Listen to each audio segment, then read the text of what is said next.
Tēnā pē, te mana whakawā. Kia ora. Joanne Hayes. Kia ora. Thank you very much, Mr. Speaker.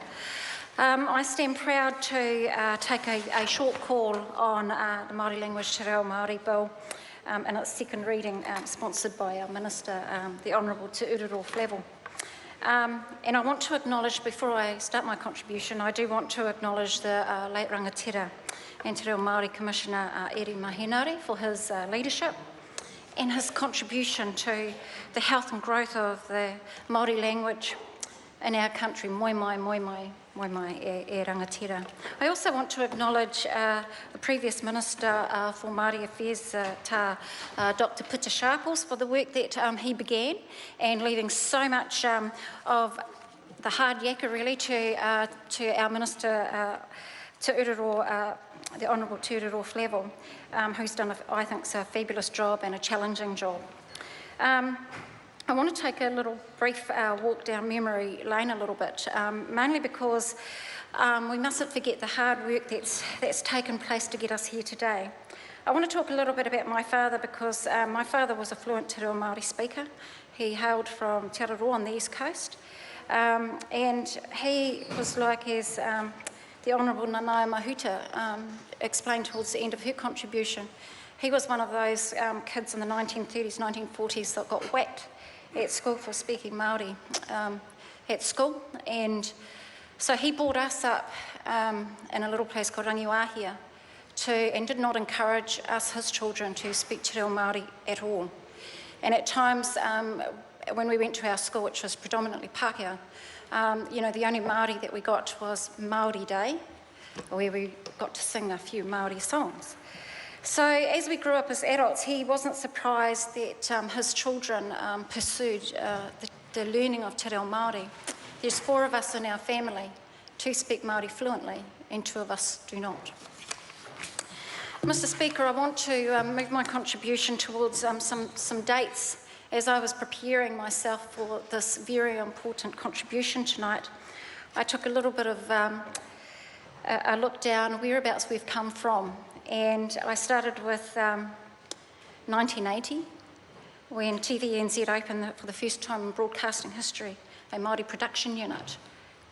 A very good start, and then 2 years later in 1982, the first kōhanga reo was set up, and now we have over 450 kōhanga reo. But that came because in 1930, 90% of our Māori children, tamariki, spoke Māori.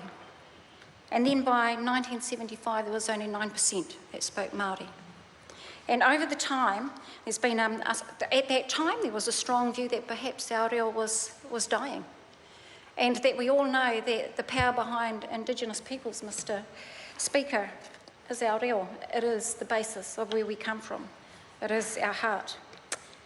And then following on from the kōhanga reo movement, Mr. Speaker, was the first kura kaupapa Māori at Hoani Waititi Marae, and it was interesting that our previous minister was the one who set that up, Dr. Peter Sharples, and from there many kura have blossomed.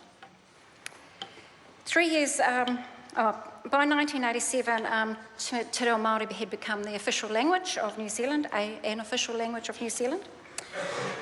And then 3 years after that, we had the very first Māori radio station that was established in Pōneke here, called Upoko Te Ika, and that was run by Piripi Walker and Tama Te Huki.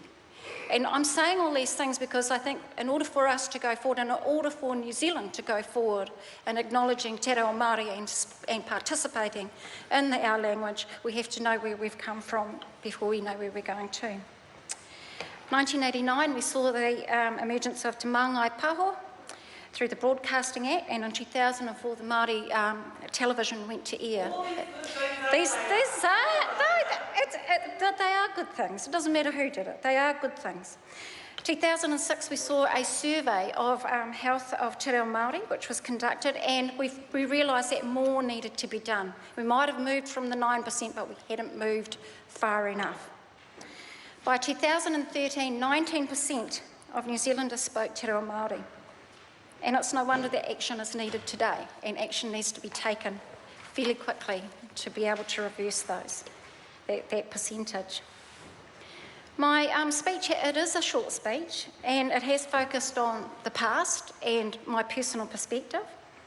There's lots of progress that's been made. There's a lot more to go. And this bill it repeals the Māori Language Act, and more importantly, and also repeals Part 4 of the Broadcasting Act. And importantly, it establishes the entity Te Mātāwai, which has had a lot of discussion out in amongst iwi of how that's going to move forward. But the bill also gives to iwi and Māori organisations a pivotal role in shaping the revitalisation of te reo Māori in this country. And it's right that iwi and Māori should be at the centre of this and not government. I believe, Mr Speaker, that it's not how fluent one is in te reo Māori, but how often we speak it. And whether it's in total immersion or intermittently with English, because as confidence grows, the more you speak it. And that's exactly my story.